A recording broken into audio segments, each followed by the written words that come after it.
Hi, I'm Will. And I'm Luke. And this is Will and Luke Discuss, a vodcast and podcast where we discuss content related to psychology, personal growth, self-development, and well-being. This episode, we're discussing Will and Luke Discuss. So we thought this would be a nice idea to just have a bit of a reflection over the past 8 or so months around some of the podcasts we've covered. We've done 21 in total. One of those was a two-parter, but we thought as it's been the end of 2020, beginning of 2021, a good landmark in which to maybe just reflect on some of the impact some of the books have had on us, and just have a bit of a unplanned, candid chat about kind of where we're up to and what things we've maybe implemented from these books and these discussions that we've had. Cool. I've got the list here. So there's a bunch of stuff we've covered. Attached, we started with Reinventing Your Life, Road Less Traveled, Lying, Atomic Habits, Mindset, 6 Pillars of Self-Esteem, On Confidence, The Chimp Paradox, The Happiness Trap, Waking Up, Flow, Sleep, The Time of Your Life, The 4-Hour Work Week, Getting Things Done, Nonviolent Communication, Winning Body Language, Games People Play, and 12 Rules for Life. It's a lot of stuff. Nice. There's a lot of stuff there, yeah. And there's obviously some I think that stand out more than others. I think probably to start off with, maybe the one that had the biggest impact on me, I'd probably say it was Atomic Habits. Just in terms of giving a bit of a structure and a framework to kind of designing habits and dropping bad ones for me. And I think this year, really kind of understanding that I will kind of drop to the level of my habits when push comes to shove, and trying to put in some better habits with my phone use in particular, going to the gym regularly, eating habits, spending habits. It's certainly something I've been able to implement across quite a wide range of domains in my life. So it's something you've still been really keeping up. Yeah, and with having a journal that's got like a habit tracker in it as well. Yeah, has been really helpful, and kind of being able to, as part of like a weekly review, look back and kind of look back at the votes I've casted for the person I wanted to be and I want to be. So that's definitely something, particularly going into a new year. It's just that sort of milestone where you are kind of setting, either maintaining habits or starting new ones. So it's certainly something I keep fresh in my mind quite regularly. I've had mixed relationship with it, I think. So I love the book and got well into it when we did it, like implementing stuff in my life. And it was like summer and I was in a different house. So it's like I'm being very aware of how like my environment really shapes like the habits I form. And when you change that environment, even habits, I kept up, I had this whole morning routine that at the time I kept up for over 2 months, of this daily routine of, but when I think back, I was out at 6 a.m. in shorts going around the park, and it's like there's a point at which you need to rethink that based on your environment. I mean, you could just say wear more clothes, but it's going to be dark and raining at some point, and I moved house, and there's something about tracking it that when you felt yourself fall off. So I know one of his big things was don't miss twice. But sometimes I do, and when I do, it starts to get really demoralizing. And I think I described it in the podcast, like the house of cards did eventually fall, and for me, and I'm in a place now where it's like the new year. I'm in a new house, kind of reflecting on what I want to get out of this year, and I want to reestablish new habits again. But I feel like there was something I didn't quite get right that time. I'm just still trying to put my finger on it. I think from the outside, one, you probably did too much habit stacking without kind of establishing each habit individually. It sounds like you tried to do too much at once. From what you were saying, you ended up trying to do like 8 parts of this morning routine that involved a morning walk, meditation, yoga, short workout, from what I remember. And I think if it'll allow me to comment as well, I reckon it sounds like sleep kind of got in the way of that as well. Like you just kind of wake up to do this morning routine at like 6 o'clock and you're just like fucking knackered. And I'm wondering how the podcast on sleep maybe made you think about like the impact of getting enough sleep and how that affects your daily routine. It's another one that's environmental. I think I'm learning about myself that I just need, or my body just craves more sleep in the winter. I've been sleeping longer in the summer, 7 hours. I'd feel all right. Like, and nowadays, now it's like January, 7 hours, I'm feeling like stinging in my eyes for most of the day. So it's like, I don't know if that's my circadian rhythm or what, but it's, yeah. So if you base a routine around like a wake up time, say it's 6 and I've got stuff that might start at 8:30, 9, 9:30, something like that. I'm like basing that habit on having that chunk of time. But like if that 6 gets later and later and the other stuff stays still, there's no way you can do the same thing in that time anymore. So it's balancing these different variables, which is just tricky. Yeah, I certainly agree. Even now it's summer over here, and it kind of gets lighter late. It gets darker later. Yeah, and I'm finding kind of my 9:30 bedtime just gets pushed back like an hour. Yeah, I'm still trying to wake up early in the morning. But then again, it's easier to wake up in the morning when it's warm. Like I can just walk out in the morning, just kind of in my gym gear. Whereas in the middle of winter, I'm kind of dragging myself out, and it becomes such an effort to do all of that. Yeah, I had that this morning. I was like, all right, podcast is at 8:30. I was up at awake at 7:20, just in my duvet, like, right, just get up. I just didn't. It's just so cold. It's like a frost, and I just don't want to get out of the duvet. So no, yeah, I guess thinking more broadly, there's so if you take a habit that's really well established, like cleaning your teeth, that seems to, like, whether I'm in a hotel, whether I'm in a different country, in a hostel, I change my environment and that just sticks. There's something about it that's so ingrained and triggered that the cue for it will come. I can't remember the last time I didn't clean my teeth in any evening or morning. Do you know what I mean? And it could be something to do with the age you start doing it at as well. But I would love to find that level of ingrainedness in a habit across this type of stuff we're talking about, like sleep routines, exercise. Yeah. I think as well, I kind of want to, it slightly digs a bit into the road less traveled around, the delayed gratification part. I feel sometimes my habits can be too heavy on the side of delaying gratification and kind of doing things that I don't necessarily enjoy doing in the short term, but they feel good in the long term. I think I need to kind of mix up my routine with more stuff that I enjoy. Yeah. Kind of habits around eating and waking up early and going to the gym. A lot of those, they kind of you feel the benefit later on. I guess just trying to find ways to stay motivated doing things that I actually are nice in the moment, being okay to do stuff that isn't necessarily delaying gratification, but it kind of is stacked amongst things that do. If that makes sense. Yeah, I completely relate to that, and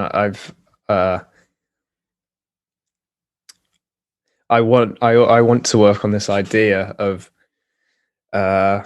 being kinder to myself.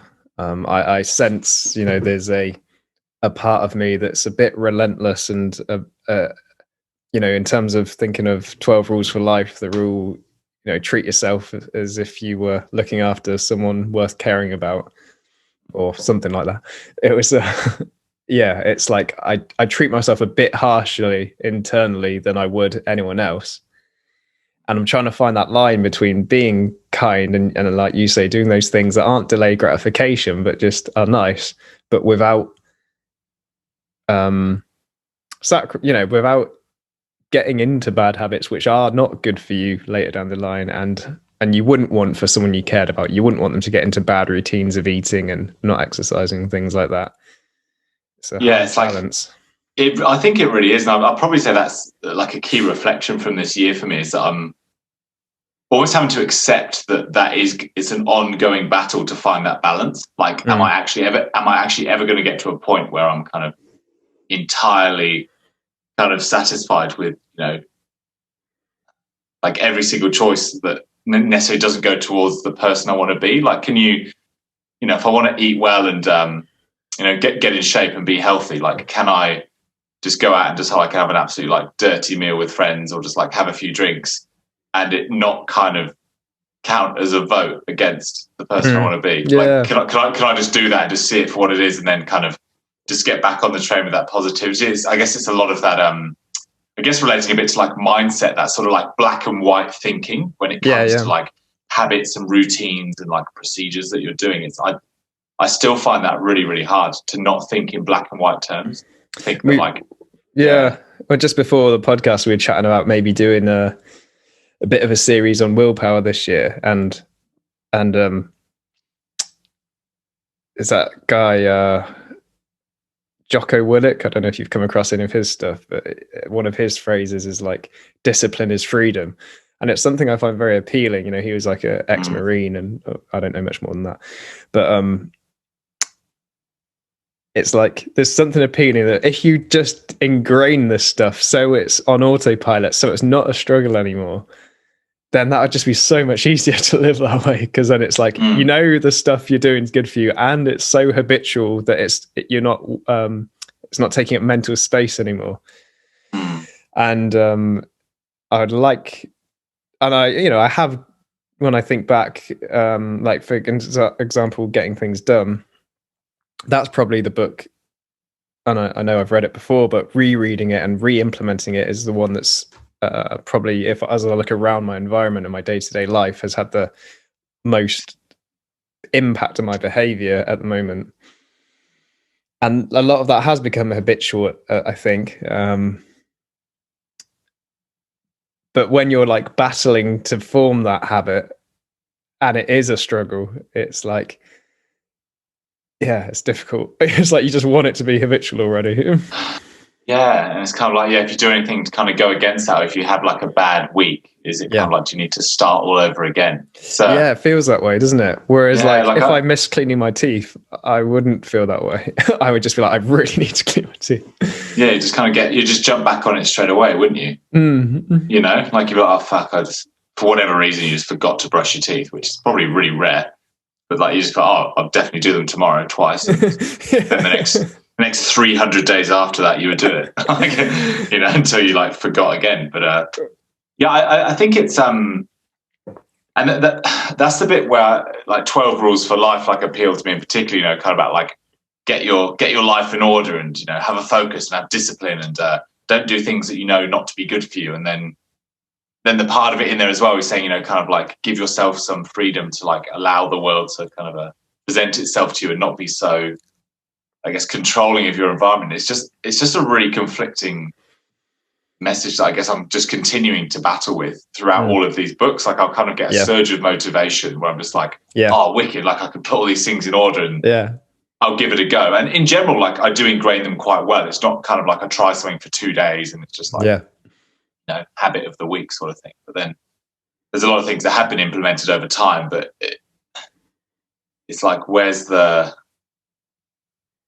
kind of release of that kind of control, or can you become too controlling of your environment if you just like took the advice of every single self-help book you read? And I think that's kind of the risk and an underlying theme of us doing the project, right? Is that we read something and we both give it a go at implementing it, and then we stack all these things we want to do and telling ourselves it's good to do. And there's a part of me that wonders, like, if I just didn't commit to any of this, I just didn't set alarms, I didn't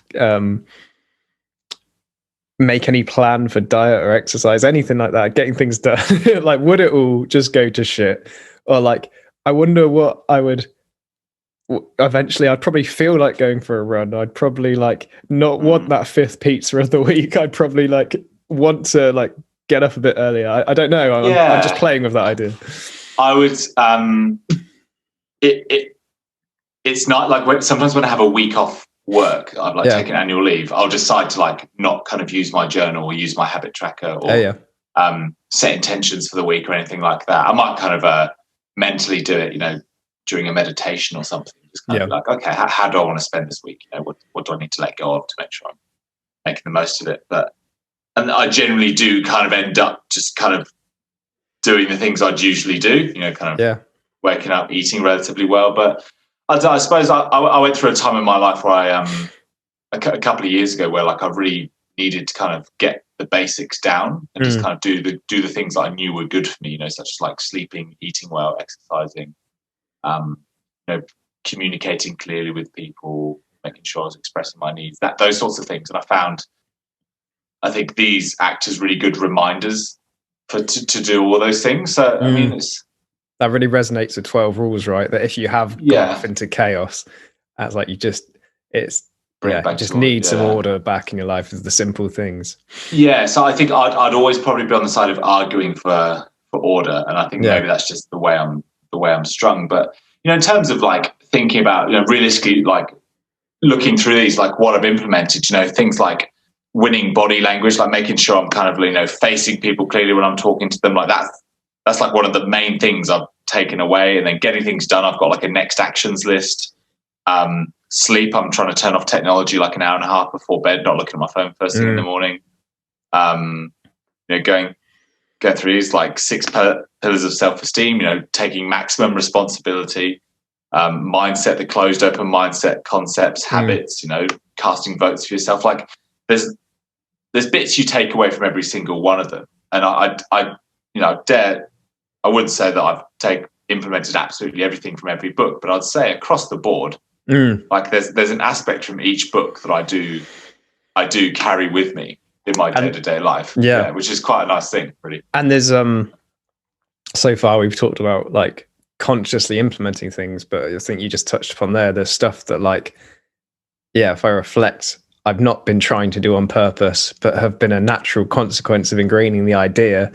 And things like, I'm not following, for example, Nick Littlehale's sleep implementation completely, but there are little bits from it that, like you say, I make sure that, an hour and a half before sleep, all the lights are a bit dimmer, and I'm sort of preparing myself mentally to be tired. So I'm not just like flicking a light, like the main light off and then like closing my eyes. That feels ridiculous to me now. Like, so there are little things that I'm not thinking about consciously, but do get ingrained, definitely. Yeah. And just about sleep in particular, I try and get out the house as quick as possible, get into sunlight. So I think that's what I'm hoping from these books. That kind of like nothing I'm carrying with me or trying to do feels like forced upon me. It's kind of everything I'm doing is voluntarily kind of seeping into my way of being, and that's kind of like a nice way to live, isn't it? Like even that next actions list for getting things done, like I've got that in my diary, and that's been really, really helpful to look, instead of just kind of having vague things or projects that need doing. I really just, even though it's not anywhere close to the full implementation system that I know you've worked hard to achieve, like it's just an aspect of it that I've really, really enjoyed. So something I think inspired me just to think about like my work life and what suits me, like was 4-hour work week for sure. Like that definitely had an impact on me, thinking about like, does full-time work suit me? Does shift work suit me? Like how important is money to me? What career do I want? It really just threw a lot of things up in the air, and I quite liked that it challenged my my view on just work in general, my goals in that area. Yeah, as a funny book, I enjoyed that. It's real, really trying to get you to think outside the system of what the blueprint we've all been ingrained to supposedly follow. It gives you a bit of permission to kind of dream about living your ideal life, I suppose, doesn't it? To do the, I guess, as David Allen say, the kind of horizon 4 and 5 stuff to really, and I guess that's where I think that Tony Robbins program also had its best moments, is thinking about the higher, broader meanings of life, and like what you really want to get out of it and what you don't want to look back on having missed out on. So I think the 4-hour work week really does that. We're thinking about, can you earn money in a different way and organize yourself such that you can do the things you want to do and not just wait till retirement when, you know, it's like 30 years later and you don't perhaps have the drive and the body you had when you wanted to do those things. Yeah, I think that's and also like how you spend the hours of your life, you know, in the Tony Robbins thing where he like gets you to break down like where do you put your energy during the week, like, and where would you rather spend your energy? Like so there's all the different zones, the zone of enjoyment. You know, so that got me really thinking about like, okay, actually I'm spending way too much time doing this. And if I had the bit where it's like, if I had more time in the week, what would I do more of? Yeah. And then in that list is just things that just make you genuinely like just happy and free and relaxed and feel like you're progressing or something you generally enjoy. Like, how can you make more time for that? I guess it really got me kind of it almost made me quite stubborn around kind of like my work boundaries as well. Yeah. Like never staying back late or, you know, kind of not treating work as the absolute centerpiece of my life. Kind of sacrificing myself for that. That definitely brought up a lot for me, particularly, I guess at the time it was kind of like, middle of the pandemic and work felt a little bit harder than it normally would, I guess. And, just wasn't enjoying 5 days a week. And I was just there's a lot of stuff in there about boundaries, isn't there? Like, yeah. And in like a kind of internal locus of evaluation, like knowing what's right for you and not sort of sacrificing yourself for other people, which I know in our culture sounds like a virtue, but as we've talked about in maybe nonviolent communication, we serve others best when we are meeting our own needs first. And like if everyone did that, then, you know, the all boats would rise together, right? It's like if we all sacrifice one another for each other, then we're all suffering. Whereas if we can get ourselves sorted first, then we have capacity to give without resentment and bitterness. And I think boundaries I think are really important. I think 12 Rules for Life touches on that a little bit in terms of like that self-responsibility, doesn't it? Get yourself in order before you start kind of trying to be the hero. But it's certainly there's been a lot of, you know, kind of every time I look at the list something else pops into my mind. But you know, in terms of like the communication as well, like just watching how people, you know, talk to each other at work or outside of that, or the way people communicate, I guess I've realized obviously the flaws in my communication and where I can improve, but I've also realized that people in general are quite poor communicators in my experience. Compared to like the standards we've learned from particularly nonviolent communication and potentially something in games people play, like when you start seeing that everywhere, it's quite eye-opening, right? People talking jackal or playing games. Yeah, exactly. And, you know, in kind of relating a bit back to lying as well. And, Just, I don't know. It's just interesting, I suppose. Like I'm as much looking at myself as I'm looking at other people with this. Like the times I kind of catch myself communicating in a way that I'm like, that's not what I meant to say. Or saying that just to kind of take the easy option out or have a shortcut or not cause any trouble or something like that. And, you know, kind of, again, back to 12 Rules for Life, saying like all those moments like weaken you over time. And, you know, Sam Harris would agree with that in lying as well. Like every time we don't speak our truth. It's so difficult as well. Manipulating the world. It's fascinating, man, just to watch other people. And also, you know, a lot of people can't quite, just certain situations really fire them up as well. And they just kind of go into this whole different zone and way of being. You know, I've noticed situations that get me firing up and I'm not communicating anywhere close to the way I want to communicate. I kind of step out of it and I'm like, bloody hell, I got a bit over the top there, or kind of felt a bit out of control. Yeah, it's weird. Fell into a different ego state that's sort of not integrated with the rest of you. That's way of putting it. Thank you. I had I'm in the process of looking for a new therapist, and I had a session yesterday. With just trying someone out, and even in that situation where the whole point is to provide a like safe, non-judgmental platform, I wasn't kind of happy with. I didn't feel like she'd got what I said, and still found it so difficult to like interrupt and be like, I just need to stop you there, and like to say like I need you to hear this, and just to say that truth in a context which should be the safest place to do it is still such a challenge. So I have sympathy for, you know, the stuff like if implementing things like lying and nonviolent communication and games people play, like the TA stuff is as you said about habits earlier, it's just an ongoing process to keep casting votes for yourself on, I think. Definitely. I think what informs that is a lot, you know, with the stuff with the happiness trap and waking up, you know, the mindfulness, like really paying attention to kind of the words coming out of your mouth and how you're communicating, what part of yourself is communicating, like that general level of awareness raising that he talks about in 6 Pillars of Self-Esteem as well. Yeah, that's a really good point.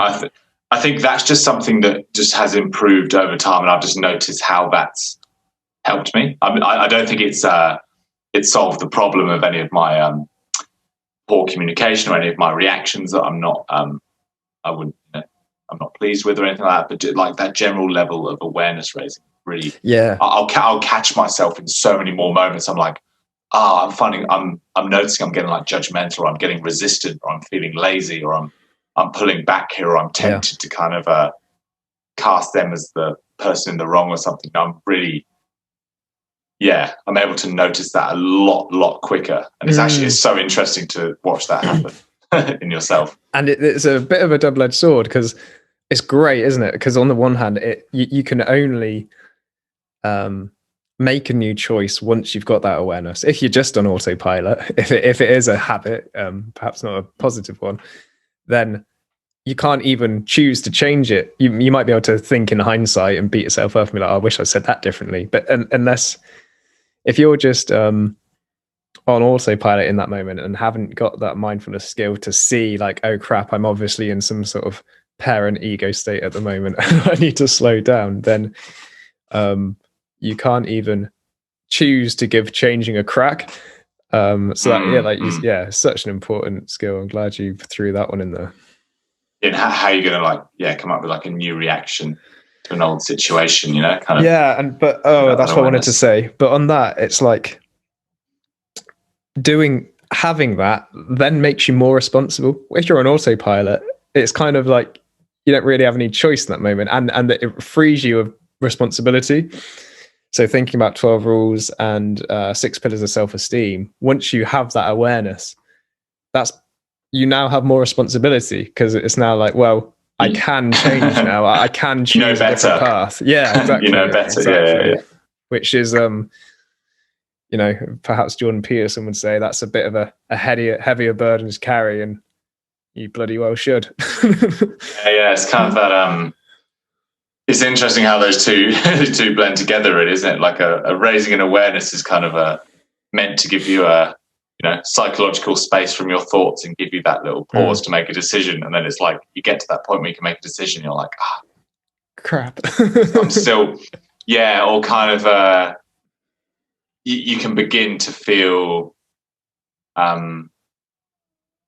like bad about the way you're feeling about it. It's like, I feel really rubbish and anxious about this, but I know why that is, and I know I should do better, but I still feel this way. And that's kind of that can be frustrating. So I think, I brought up a recent situation with you about this, and how we just spoken about, in a podcast that, that I wanted to react differently, and I didn't want this to bother me as much as it did, but it was, and I just found it really hard to accept it. And it's like, if I wasn't aware of it, I'd have just felt it without the additional kind of sense of guilt that I shouldn't be reacting the way I was. So it's like when you raise awareness to the reactions and the ways in which you don't, are not in line with your ideal self, it can have you then sort of beat yourself up or feel bad in a way that you wouldn't have had room for if you weren't aware of it, if you were on autopilot. Yeah, and especially if you've done some of the, like, the Tony Robbins or the Horizon 5 and 6 stuff, getting things done. You kind of set these visions for yourself that, like, this ideal self you're going for, something you're striving for, like you've locked in your values, like how you want to spend your time, how you want to interact with people, and then you catch yourself not being that, and it's difficult to not highlight the distance between the two, although that's although that's not entirely helpful, and that that's not like a kind way to be to yourself. It's I suppose it's the I guess that's something to work on this year. Like how can I bring awareness to my flaws without it kind of feeling debilitating? Can I use it as like more encouragement as opposed to kind of like, oh, here I go again, like not being the person I want to be, etc. It's like finding it's like it takes a level of awareness to notice the gap between where you're at and your ideal in a given moment, like if you're in an ego state or you've caught yourself lying or something, and then we naturally, I mean, I'm sure many people relate to this, so I'm sure it's not just me and you, but naturally when you notice that gap, there's a reflexive sort of self-punishment or at least self-disappointment in that. And I guess you're saying, like, can we find a self-acceptance even though we have an ideal, we have an awareness of when we're not there, and it's happening right now, like right in this very moment, I'm not being the person I want to be, and can I still be okay with that? Like, can I find, as Nathaniel Branden would say, like, you can only accept where you are. Can you find self-acceptance in that moment? Because presumably beating yourself up isn't helpful.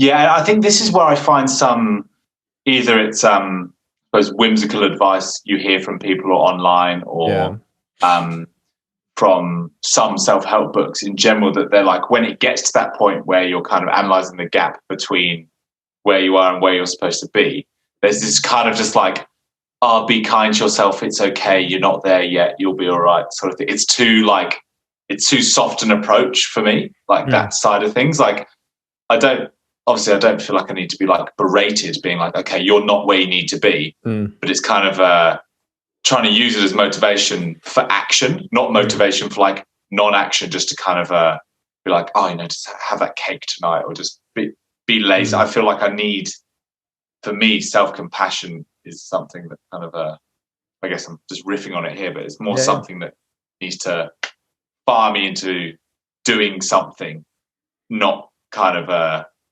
just kind of accepting that I fell short. It's more like, okay, what can I do better next time, as opposed to kind of just like, sounds like what you're really highlighting there is the difference between your inner life and your behavior. So like it's the same kind of advice that sort of a person-centered approach to parenting would have. It's like you can accept you want to aim to accept that your child is, say, furious in that moment, or even wants to hit, or like has a desire to hurt, and you can accept that they feel that way while still not letting them do the behavior. And I wonder if there's something similar in that, in like accepting we have a desire or a feeling, but like you say, not just self-compassion doesn't have to lead to sort of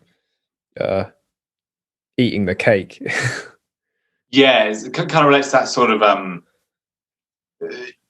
being nice doesn't necessarily mean kind of like being kind. Am I saying it the wrong way around? Being kind to someone doesn't necessarily mean being nice. Like, as you said, like you wouldn't, if your friend was alcoholic, you wouldn't give him a beer. He asked you for a tenner. Nice. It's not nice to lend an addict money. It's not really kind, is it? It's because but it's perhaps easier. It avoids conflict. That's probably a good way of putting it. That we mistake being nice with conflict avoidance, and what Marshall Rosenberg calls being a nice dead person. I guess I'm just wondering how that, like, how can all like translate to yourself. So saying like, if let's say I've fallen short or something. I've kind of got this goal that I want to be like in a certain shape in 3 months' time, and I want to be healthy and eating well and rested. And then I kind of have this goal, and I end up eating like 3 really dirty meals a week instead of the one I allowed myself. Like in that moment, I'm kind of like, I'm falling short of my goal. This is affecting the long term. I don't feel good about it short term. Like, what's the angle to play with that? You know, I mean, I don't know if that's just a rhetorical question or something to use over this year for me, but it's I think that's a big question I need to ask myself, is that how can I like adopt responsibility without it feeling kind of like critical of myself? Like taking responsibility can feel quite close to self-criticism. Yeah. In a weird way. No, that's a really good point. I think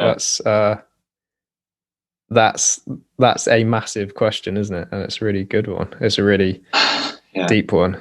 How do we take responsibility, and as you say, not have that translate into treating ourselves in such a way that just adds more suffering and that isn't helpful for our well-being, in the way we don't really want to be with ourselves in life, but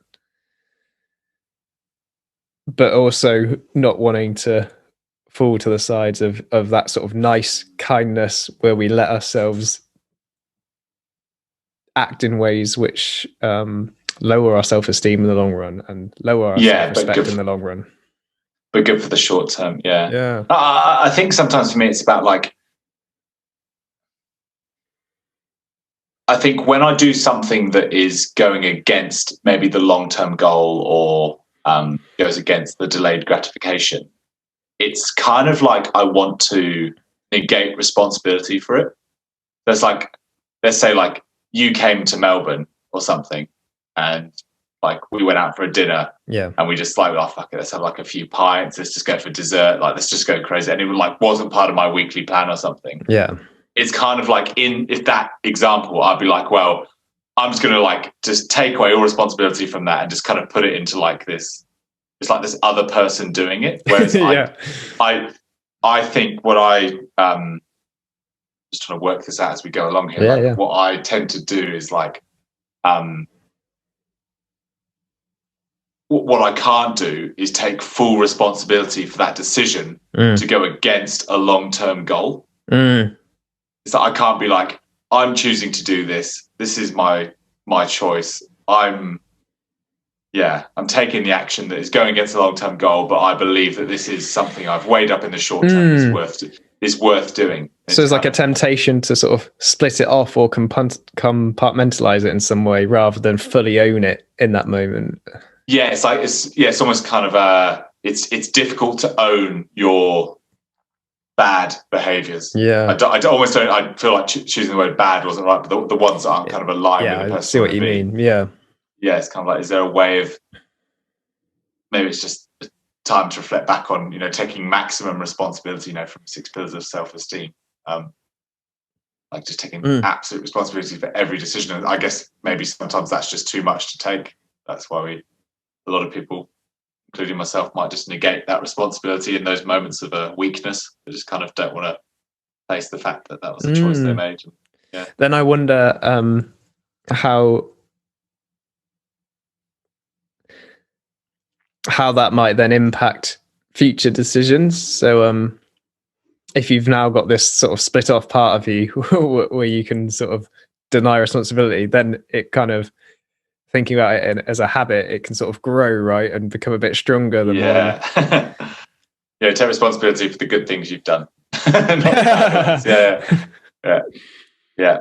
Interesting. Don't think I've quite got the answer, but I suppose that's kind of a question that is brought up for me. And it all comes back down to that balance that we talk about, like how do you kind of maintain kind of structure and things that are good for you in the long run versus also kind of enjoying life's short-term opportunities that present themselves to you, and kind of just being open to go with the flow and not being so strict that it becomes constricting of your day-to-day happiness. And each book's provided a different angle on that in their own little way. I'm not quite sure I've been able to find the answer, but that's because in the example you gave, what would be wrong with owning that. It's in the context of seeing a friend you've not seen for a long time and just like putting everything sort of to one side for a night and just enjoying each other, enjoying those pleasures, and why not own that and be okay with it in a way? I'm just throwing it out there as, again, a rhetorical. Yeah. Interesting. Yeah, no, I think gave that a good musing. It's an interesting thought, but I think like a lot of these books provide a different angle on that, which I quite like. I think that's probably the question I suppose I'm always trying to improve my like habits, processes, ways of doing things, refining, getting better, setting goals, having visions, that sort of thing. But then, yeah, I think I'm looking forward to maybe the next book we do on Stoicism. It might provide some answers. I think so. Like reflecting on this whole project and the mentality that got us into it in the first place, it's like surely, perhaps implicitly, what we're saying is we're looking at stuff, books, at whatever, ideas, implementing ideas such that we, live a life that you don't end with big regrets. You can sort of feel proud of, make the most of, that sort of thing. Like rather than living an unexamined life when makes the most of your time, your opportunities, your skills, your talents. Yeah, such that you enjoy it and you grow as much as you can, and you just make the most out of life. I think that's so. Absolutely. If you I'm sort of reiterating the same point in a different way, but so you start off with that, and then you start painting this ideal of like what a life of no regrets might look like, and then inevitably you're gonna not match that ideal most of the time and stumble, and we're using it as sort of a trying to find that guiding star to head towards without necessarily reaching it. And to the degree to which that guiding star triggers suffering and triggers us to be like beating ourselves up, I didn't do this well enough, I should be doing more of this. You lived a life of that. That's clearly not optimal, right? To live a life like hitting yourself on the head and like constantly watching yourself holding it too tightly, and also like kind of not expecting problems to come your way. I suppose like, if I do all these things, then I'll have no issues, or there's no reason to. I think that's where flow of comes in a bit, because it talked about in those moments of flow, that's where we're not self-consciously like watching ourselves and we're just in it, but we're on autopilot with stuff that's meaningful to us, not on autopilot with lying or having poor communication or whatever. It's but I could see how you could get in, not you, like one could get into the pattern of struggling to reach that flow for many, many years and look back and be like, shit, what the hell was I doing all that time? Just beating myself up and guarding myself and treating myself a bit fascistically. Even with the Tony Robbins stuff, like looking at your time wheel, like once you've had a look at that and you're like, if I continue to do things the same way, like think of the amount of hours of your life you're wasting doing stuff. The zone. It's quite confronting. I suppose it's fuck, it's just another. Yeah, I guess it's just they're good things to do, but it's also like thinking about like, I guess before you do stuff or before you read it, I guess being like ready to face it head on, and also I guess having a bit more of a, I don't know, it depends how lightly you want to hold it. Like there's some books that you kind of take on full-heartedly and it kind of changes your whole orientation to life. And there's other books where it's just kind of like, have a think about this could help. But certainly like when you're asked to evaluate your biggest goals and your dreams and desires, like I suppose you've got to be ready to see what comes back on the page when you write it down. Like, and nothing's going to change if you don't do something about it. Like you can do like a like a time scale or write your ideal life, but if you don't take any actions whatsoever towards it, then I guess you can't expect to see progress. It doesn't necessarily mean you need to hit it, but I guess there's an innate enjoyment in feeling like you're working towards something or you're improving day by day, like that 1% stuff in Atomic Habits. Like there's a good feeling to that. Maybe it's more about kind of like the process as opposed to sort of hitting this single goal. And like if you do fall off track, maybe that's the time to reorientate or course correct. You know? So there's as opposed to berate. Yeah. There's the unexamined life where perhaps you by never articulating or formulating your values and your dreams, that seems massively risky, and that you might waste a real good opportunity, right? And that's never work out what you actually want. Yeah, exactly. And I feel like that's the step up we've taken in this project. But then the risk of that, I think what highlighting is that at least with the unexamined life, you haven't got this watcher that's kind of like pointing out where you're falling short, which you can risk having once you plump for living a sort of more principled value life towards things you don't want to regret. So maybe there's another step beyond that, which is knowing having an examined life where you want to make the most of it, but finding an attitude of acceptance in that that doesn't also lead to hedonism or giving up or something like that. It does kind of bring up that question you brought up earlier around like, what if I just like chucked away my diary and my intentions, just stopped kind of striving for a second and just was like, what would happen? It's always kind of like I want to find out like what would happen, with all this kind of ingrained in the back of my mind, like what would I naturally do? Like how would I feel if I just kind of let go of like planning and intention setting and constantly keeping check of myself? I guess I'm wary because I know that's where bad habits would start to appear, and my level of self-care wouldn't go up. And risks chaos. So I'm not sure I want that necessarily. Like, and it'd probably be an effort to kind of get back on track. But what does back on track mean? Like, what track are we talking about? When we were talking about that earlier, like the exercise stuff, I thought about like when we were teenagers, and it was the time where I exercised by far the most in my life, but also didn't think about it at all. Like we would we would be playing hours of football every day on like, throughout the summer, we'd be playing days of tennis. We'd be we'd do like cycle trips 2 hours to the beach. Like if I did that level of exercise now, but like I planned it, I was like, I think I'm going to do about 5 hours of cardio today. Yes. It would be absolutely absurd. But that was I guess that's where flow was at that time. But we had the resources, the time, and the people and the environment that just fostered having to have being able to have that kind of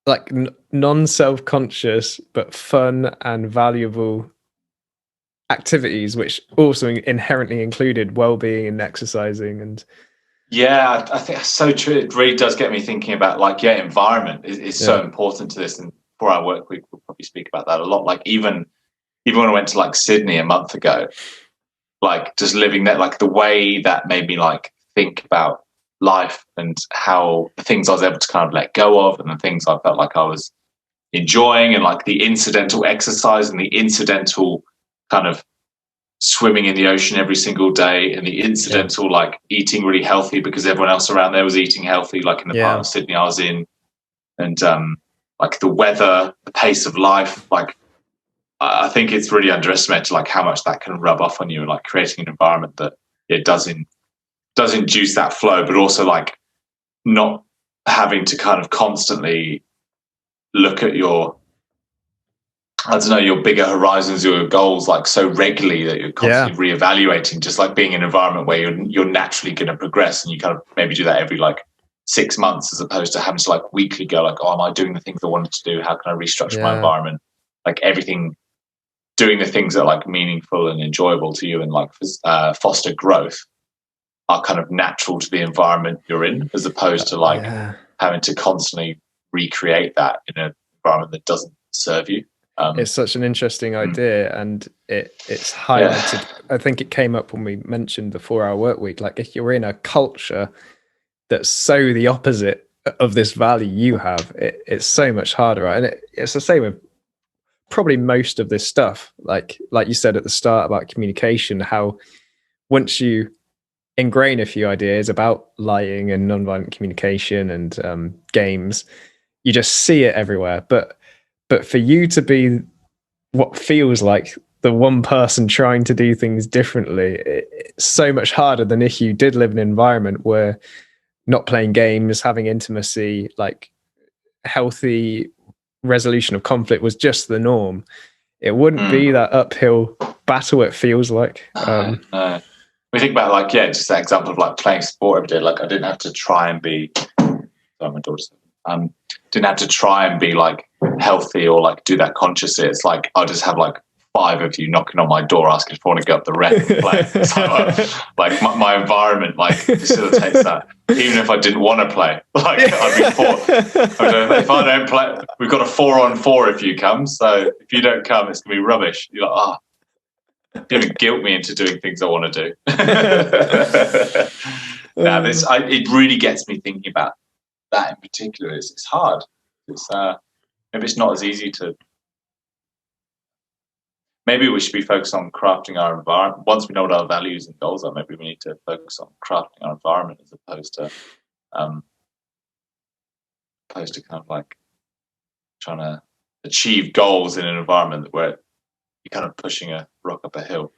Yeah, and I think that's I think we talked about this a little bit in Road Less Traveled, but like that's the benefit of, obviously could go for all the negatives, but perhaps a benefit of living in a more let's say religious culture, then you naturally, although you kind of perhaps have these values grilled into you somewhat authoritarianly, like you naturally then live in a culture where you all have the same values. And part of that, the downside of freedom is you're left a bit isolated looking for your clan, and a bit, we have this, which is kind of like in a way our church. It's a platform for us to just instill our values every couple of weeks or month or whatever. But then in the meantime, especially I don't want to talk about COVID, but during lockdown where you can't really see people as much and you get fed up of looking on the internet, the environment to foster you living by the values you want is so important. It's something we probably haven't talked too much about in the podcast, so I'll be excited to do that in 2021. Sure, yeah, and even think about like 12-step programs, like AA and NA, they've got that concept of a higher power. That what's your kind of like your guiding force, and actually like really looking into that. So it's not even necessarily it's built on religious foundations, but what is that? What is that guiding force or principle in your life that you can kind of go back to that motivates you even when you do fall off track? Like it's not kind of like you fall off track and then it's all on you. It's kind of like, maybe integrating the idea slightly that there might be a different plan for you, other than like you being the center of the universe. And it's difficult to kind of ingrain that concept without it feeling overly religious. But I'm sure there's angles on it that can serve you. Well, AA is a really good example of the environment, right? Because you're putting yourself in a group. AA isn't one-on-one, is it? It's a group of you all struggling together, all trying to help each other out and foster these new sense of values. And it's taking you out of the environment you've fostered, which has become so detrimental. Like, I'm sure loads of cases of people, I've lost the word, relapsing, is like you find, you detox, you get yourself in this great environment which really fosters you to do that. You're in rehab with all these other people perhaps who are on the same path. You got people helping you out. You dump back in your old situation where all your alcoholic friends are, where you don't have any hobbies that don't really involve alcohol, and the environment just fosters you to go back into that place perhaps sometimes. And I think that's definitely something for 2021, looking at like lifestyle design, again, where you spend your time, like where you live. I'm going to be moving out soon to a different part of the city, like what hours you work, who you spend time with, what clubs you join. Like, I think that's going to be a real focus for me in 2021, like designing a life that kind of, facilitates, the sides of me I want to grow and get involved in, rather than kind of, because when you lose that, you can feel isolated. Then it's hard to keep up the motivation or have the self-compassion. Like, if I, like, talking to you so regularly and like telling you when I've like messed up or done something stupid or whatever, like it kind of keeps you going in a way, because you'll probably just like tell me not to worry about it, or just laugh at me or laugh with me or whatever. It's kind of it's a nice thing. But when you kind of you lose that like connection, or someone who's kind of going through something similar, it's easy to kind of feel like it's all on you, and that's where self-responsibility can be quite daunting. And I guess like back to AA and NA and stuff, like essentially it is up to the person, like day by day, to not drink or take drugs. But then they have the concept of like mentors there, and other people sharing their stories. So it's kind of you're sharing the burden of self-responsibility. Like you're all on your own journey, but you're all on similar ones at the same time. So it's kind of it's okay to admit that and like vocalize where you're falling short, and it becomes a whole lot easier. Like, I feel like a lot of the times I'm berating myself in my head, when I tell you about it, I'm just like, we're normally laughing. Like, I feel like any time reflecting on that, it's, that sense of community and environment is important. Yeah, that's something that a few of these ideas didn't come into today having thought about at all, but they just sort of naturally emerged. That's really interesting. I guess I'm excited to do more of these next year. I wonder whether we can hit 50 by the end of 2021. I'm sure we could. That'd be a nice goal. I mean, not necessarily about numbers, but it's 29 next year. 29. Yeah, so if we include this one, 28 more over, what's that, 52 weeks, 12 months. Anyway, so it's about two, just over 2 a month. Yeah, all right. I don't know. There's no need to put a number on it, but I guess I did. So. I know, I'm really enjoying it. There's some cool books coming out this year as well, and like plenty on. We've got a nice list going on, and I guess we can just keep chipping away at those. Yeah, I think today's chat will lead me down some paths of what other ideas to resource. But at the moment, we've been talking about minimalism, willpower, stoicism, all these different themes we're going to go into, different books and ideas we've sourced to chat about. So that's it'd be nice to hold. It'd be nice to hold the questions we've kind of posed this one around, like trying to find that balance between self-discipline and like self-compassion, kind of trying to find the middle ground of living a happy life with purpose, but also kind of being able to not constantly feel like you have to delay gratification to feel to feel. You can't delay it inevitably, right? So I think that at some point.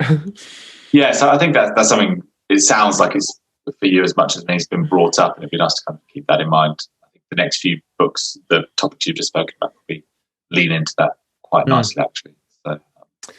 So next one we're doing is Meditations by Marcus Aurelius.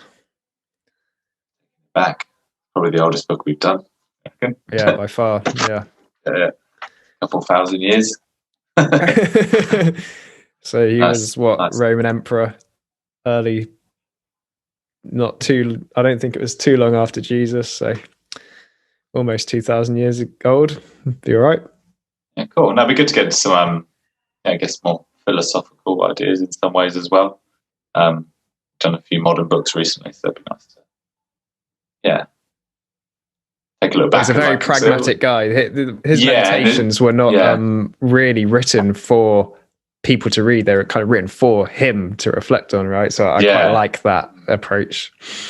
Yeah, nice. And also kind of like, it's kind of the foundations of a lot of the books we are reading as well. Like a lot of the ones like draw on his ideas and those old concepts as well. So go back to the roots of it. Nice one, mate. Cool. Here we go. It's bloody hot here. It's like I'm roasted. It's like 34 degrees. So I can't wait to put my fan on so it doesn't mess up the audio. So we got a frost outside, so a bit different. Oh yeah, different countries, isn't it? Yeah, probably. Yeah. See you, mate. See ya.